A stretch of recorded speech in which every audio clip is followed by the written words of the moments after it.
And I'm witnessing for the Lord. Today we are back for part 3 of the health message, number 61. The use of a natural stimulant is destructive to the health and has a betamine influence upon the brain, making it possible to appreciate eternal things. Those who cherish these idols cannot rightly value salvation when Christ has wrought out for them by a life of self-denial, continual suffering, reproach, and be finally unyielding in his own sinless life, save perishing men from death. Testimonies for the Church, 1848, 549, 1867, and 481. Well, that was 59. So now we're on 61. Butter and meat, these have injured stomach and perverted taste. Sensitive nerves of the brain have been benumbed, and the animal appetite strengthened at the expense of the moral and intellectual faculties. These higher powers, which should control, have been growing weaker, so the eternal things have not been discerned. Paralysis has benumbed the spiritual and devotional. Satan has triumphed to see how easily he can come in and through appetite and control men and women of intelligence calculated by a creator to do a great work. Testimonies for the Church, 486, 1870, CD 482. Impossible to interpret the value of atonement, 119. The intemperate cannot be susceptible to the sanctifying influence of the truth, 7801. Effect upon discernment and decision, number 62.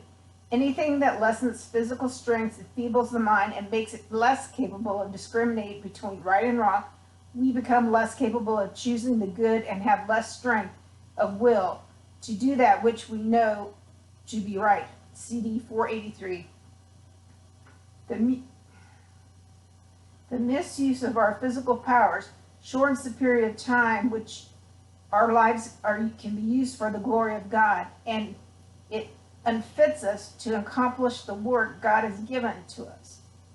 Christ's Object Lessons, 346, 1900, CD 491, number 63.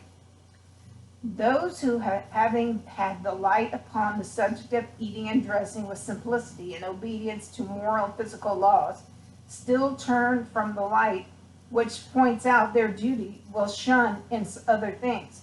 By shunning the cross which they should have to take up in order to be in harmony with natural law, they blunt the conscience, and they will, to avoid reproach, violate the 10 Commandments. There is some decided unwillingness to endure the cross and despise the shame.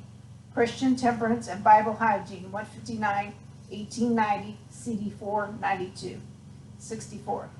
Those who bring disease upon themselves by self-gratification have not healthy bodies and minds. They cannot weigh the evidence of truth and comprehend the requirements of God, our Savior, which not teach his arm low enough to raise such from their degraded state, while they persist in pursuing a course to sink themselves still lower.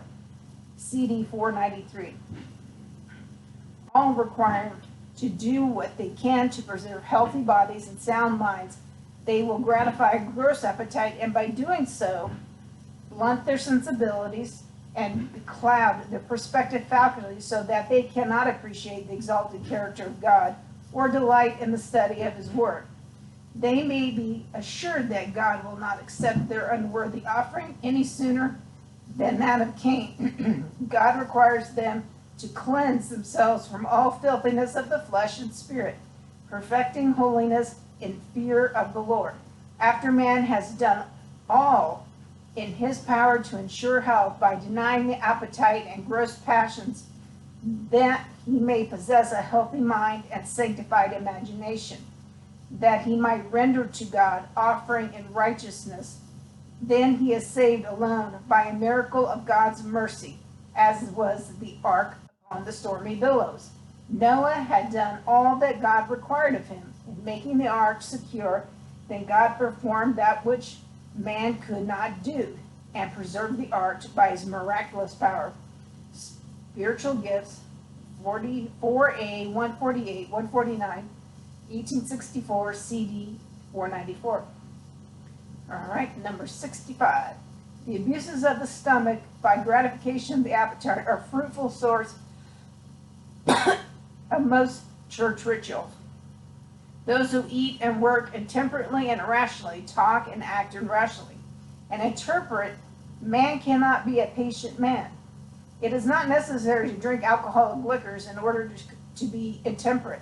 The sin of intemperate eating, eating too frequently, too much, of rich, wholesome food destroys the health action of the digestive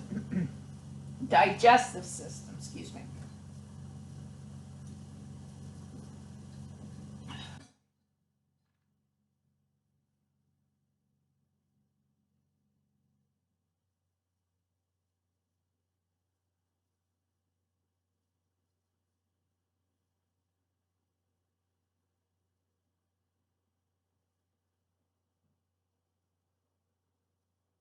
Destroys the healthy action of digestive organs, affects the brain, and perverts the judgment, preventing rational, calm, healthy thinking and acting.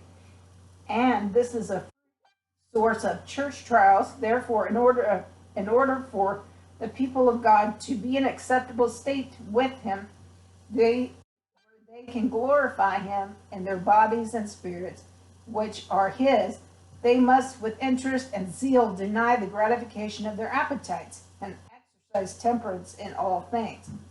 They may comprehend its beauty and cleanness and carry it out in their lives by a judicious, wise, straightforward course. Give the enemies of our faith no occasion to reproach cause of death. Testimonies for the Church, 1618, 61G, 1867, CD 501. 66. Brothers and sister G, arouse yourself, I beg of you. You have not received the light health reform and acted upon it. If you had restricted your appetites, you would not have been saved much extra labor and expense. What is of vastly more consequence, would you have preserved to yourselves a better condition of physical health and a greater degree of intellectual strength to appreciate eternal truths? You would have a clearer brain to weigh the evidences of truth and would be better prepared to give to others a reason of hope that is in you. Testimonies for the Church, 404, 1870, CD 502. And that is the end of part 3. Tomorrow we will be in part 4, number 67. And I'm SDR Kansas, and I'm out.